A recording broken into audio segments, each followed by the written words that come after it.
Salam sejahtera Sobat Media. Kita kembali berjumpa dalam kabar buku dari tangan terbuka media, Bangun Jiwa via Media. Kita masih terus menggali inspirasi dari masa silam, terutama dari kitab Amsal, untuk bekal inspirasi kita melangkah di hari sekarang. Kita masih mengulas bersama buku Jujur Melangkah. Kali ini diambil dari halaman 19 yang mengambil tema mengerti tentang kebenaran. Diambil dari Amsal 2 ayat 9 hingga 19. Demikian bunyi firman Tuhan. Maka engkau akan mengerti tentang kebenaran, keadilan, dan kejujuran, bahkan setiap jalan yang baik. Karena hikmat akan masuk ke dalam hatimu, dan pengetahuan akan menyenangkan jiwamu. Kita masih didampingi oleh penulis buku Jujur Melangkah, Pendeta Yoel Indrasmoro. Apa kabar Pendeta Yoel? Baik Pak Kris. Ya, kita mengulas sebuah tema yang menarik ini Pendeta Yoel. Ya. Dari buku Jujur Melangkah, mengerti tentang kebenaran. Ya, kalau kita berbicara tentang kebenaran ini Pendeta Yoel, ada begitu banyak klaim setiap orang tentang kebenaran. Ya, kebenaran cenderung kalau setiap orang merasa tidak mau disalahkan, merasa setiap orang itu menganggap dirinya yang paling benar, paling pintar, paling cerdas. Nah, tentunya berdasarkan juga tingkat pendidikannya, ya mungkin kelompoknya yang mayoritas, kadang-kadang agamanya, sukunya, dan sebagainya. Nah, kalau semua orang merasa bahwa mereka ini mengaku dirinya yang paling benar, kalau kita ingin menggali hikmat, bagaimana sebenarnya seharusnya kita mencari kebenaran sejati dari kebenaran ini? Ya, yang pertama sih kebenaran kan milik Tuhan. Kebenaran adalah milik Tuhan. Ini Kebenaran pedoman pertama dari Amsal ya. Tuhan. Ya. Nah, kita dicipta menurut gambar dan rupa Allah, menurut gambar dan rupa Tuhan. Ya. Jadi sebetulnya masing-masing orang pasti punya kebenaran yang merupakan anugerah Tuhan. Tetapi jangan pernah mengklaim bahwa kita lebih benar dari yang lain, apalagi lebih benar dari Allah. Lebih benar dari yang lain, apalagi Allah. Betul. Jadi mungkin yang perlu kita lakukan pertama adalah memahami bahwa kita hanya mengerti sedikit tentang kebenaran, gitu ya. Dan orang lain juga punya kebenaran dan kita harus menghargainya, menghargai orangnya ya. Karena kebenarannya kita bisa perdebatkan begitu. Dan mungkin rendah hati menjadi penting tuh.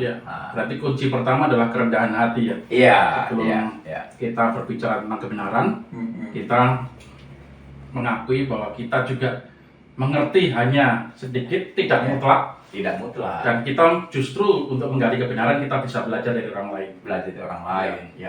Berikutnya Pendeta Yoel ya. Terkait kebenaran ini kan kadang-kadang kita dalam pergumulan hidup sehari-hari ada pergumulan yang sifatnya individu. Kalau ini mungkin lebih mudah ya kita berdiskusi dengan diri kita sendiri bagaimana soal memilih pakaian yang pantas buat kita, memilih tata rambut yang cocok buat kita, memilih sekolah walaupun mungkin berdiskusi dengan orang tua kita, dan memilih pasangan hidup yang tepat. Mungkin relatif lebih mudah. Ada contoh-contoh yang lebih sulit terkait kebenaran komunitas. Karena kita harus seperti tadi dengan rendah hati mendiskusikan dengan orang lain, seperti memilih pemimpin bangsa, bahkan pemimpin yang paling kecil, pemimpin RT, kita harus mendengarkan masukan dan juga pendapat orang lain. Memilih pendeta di gereja, termasuk juga memilih wakil rakyat yang sesuai dengan aspirasi kita. Nah, adakah kunci umum yang bisa kita pegang selain kerendahan hati dalam hal menetapkan pilihan-pilihan terkait individual dan komunitas ini? Berdiskusi ya. Berkomunikasi. Mencoba untuk menggali pemikiran orang lain. Dan akhirnya kita mendapatkan kesepakatan bersama. Pemilu sebetulnya merupakan kesepakatan bersama. Artinya tentu ada yang dapat suara 50%, ada dapat suara 20%. Tetapi itu sebuah kesepakatan bersama. Dan pemilu adalah semacam diskusi juga kan. Diskusi hanya memang lebih lebih private, lebih pribadi. Dan saya rasa yang pertama adalah hargai orang lain. hargai orang lain karena dia juga punya pemahaman, dia juga punya kebenaran, gitu. Dia juga citra dan gambar Allah. Dia juga citra dan gambar Allah. Sehingga ketika kita diskusikanlah sesuatu dengan pemahaman bahwa orang lain punya pendapat dan boleh berbeda. Pendapat boleh berbeda, pendapat nggak harus sama kan?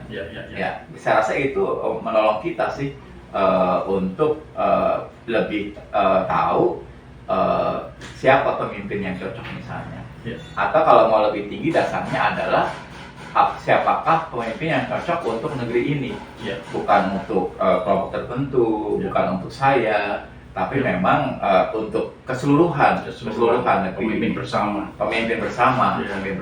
Gitu. Meskipun mungkin bukan mewakili partai kita, kelompok kita, agama kita, tapi presiden adalah milik kita bersama misalnya. Betul.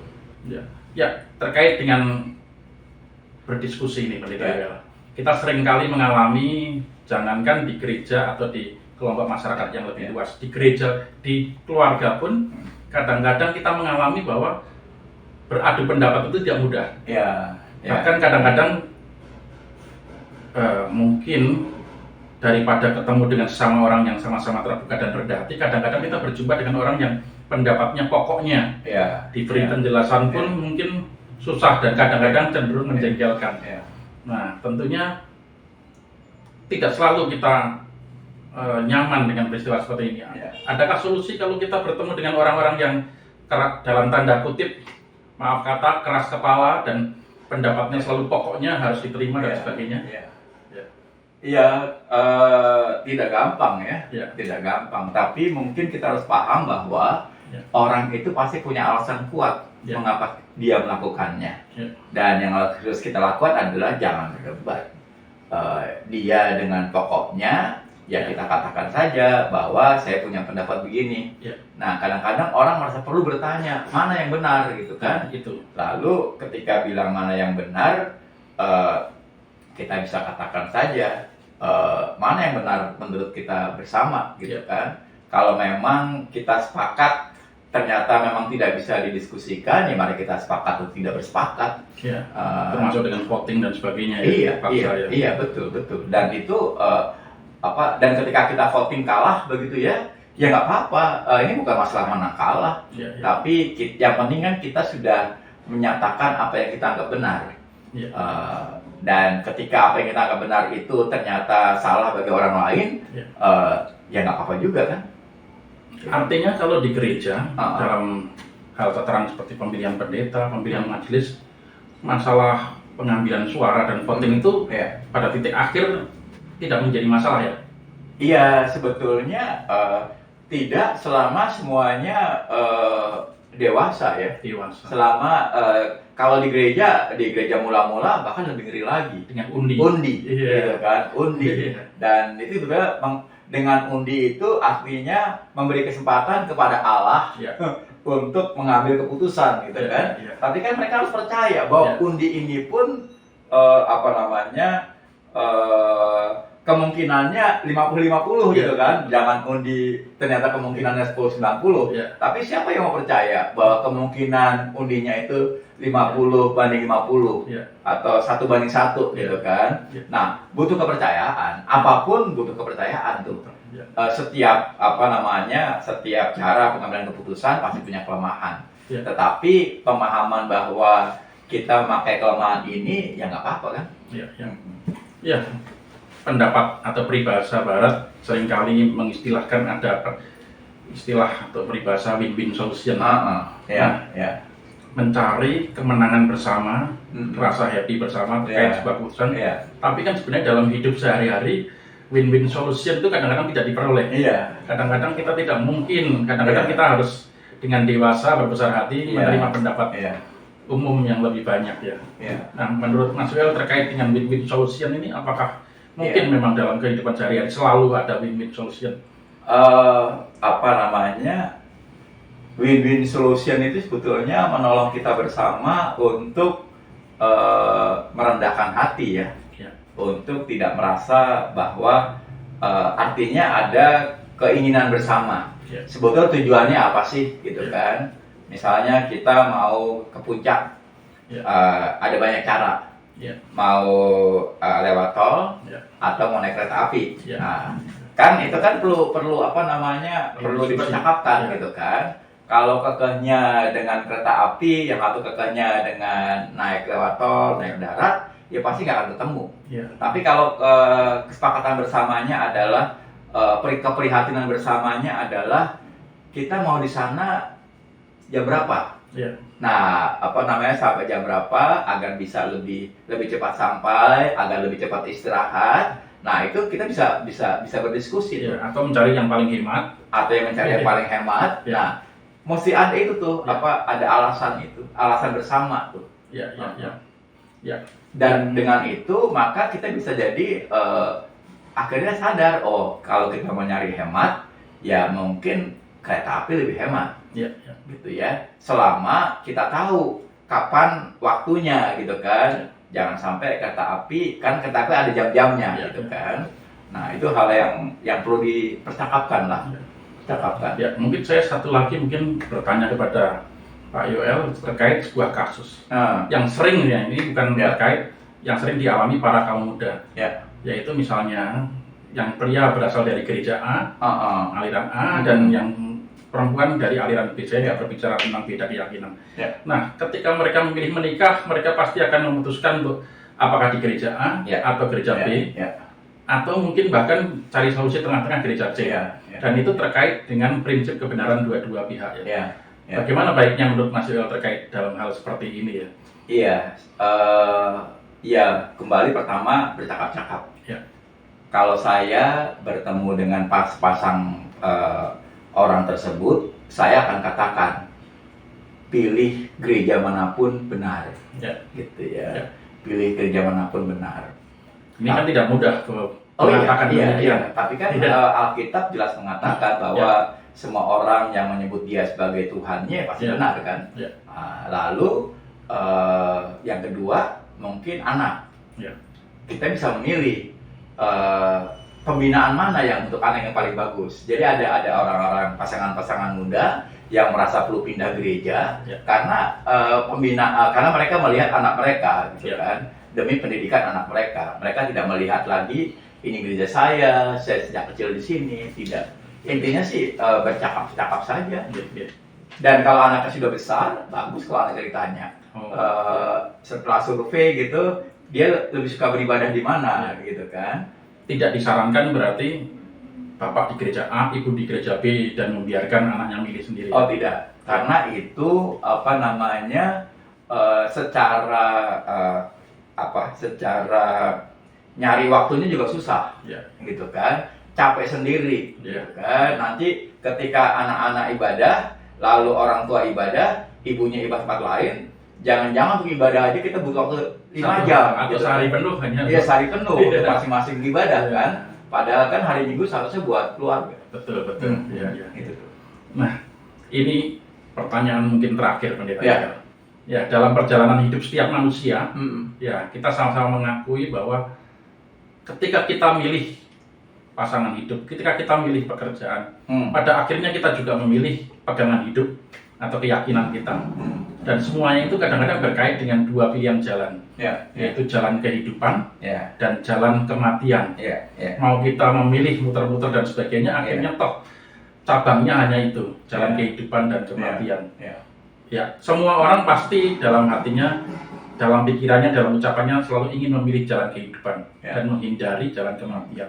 Tapi dalam tindakannya, dalam pilihannya seringkali terpleset, kadang-kadang sempat tersesat dan sempat ke jalan yang menuju kepada maut itu. Nah, apa saran Pak Yoel kepada sobat media, terutama di dalam dunia yang bergerak semakin cepat, yang terkoneksi demikian cepat juga, serba digital, agar orang-orang memilih dan berhikmat dalam menjalani jalan menuju ke jalan kehidupan dan bukan terpleset menuju jalan maut.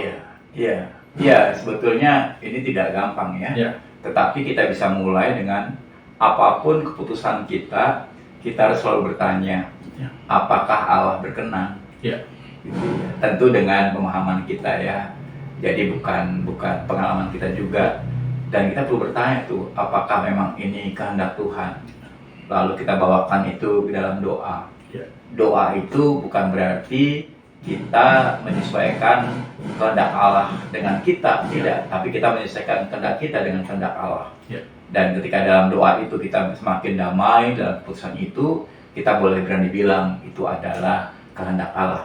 Tetapi ketika kita sudah memutuskan, sudah hampir memutuskan, kita bawakan kepada Tuhan, tapi kita merasa nggak damai, kita merasa Tuhan nggak berkenan, mungkin saatnya kita harus mengambil keputusan yang berbeda. Jadi dari awal kita perlu melibatkan Tuhan. Terima kasih Pendeta Yoel. Ini menarik disimak rekan-rekan sobat media, bahwa dalam kitab Amsal pasal 2 ini dijelaskan bahwa hikmat berasal dari Tuhan, dan Dia juga yang akan memimpin kita memilih jalan yang jujur dan adil, memilih jalan kebenaran. Artinya benar seperti pernyataan Pendeta Yoel tadi, bahwa kebenaran dimulai dari bertanya dan meminta petunjuk dari Tuhan. Mungkin ini menjadi inspirasi kita bersama. Jika ada pertanyaan, boleh menghubungi langsung kepada kami di Tangan Terbuka Media. Terima kasih telah bergabung dengan kami. Semoga tayangan ini membawa manfaat, menyejukkan dan menginspirasi sobat media dalam menjalani hidup setiap harinya. Nah, dukung terus pelayanan kami dalam membangun jiwa via media, membangun budaya mencintai buku dan literasi. Sampai jumpa dalam tayangan kami berikutnya. Salam sejahtera untuk kita semua.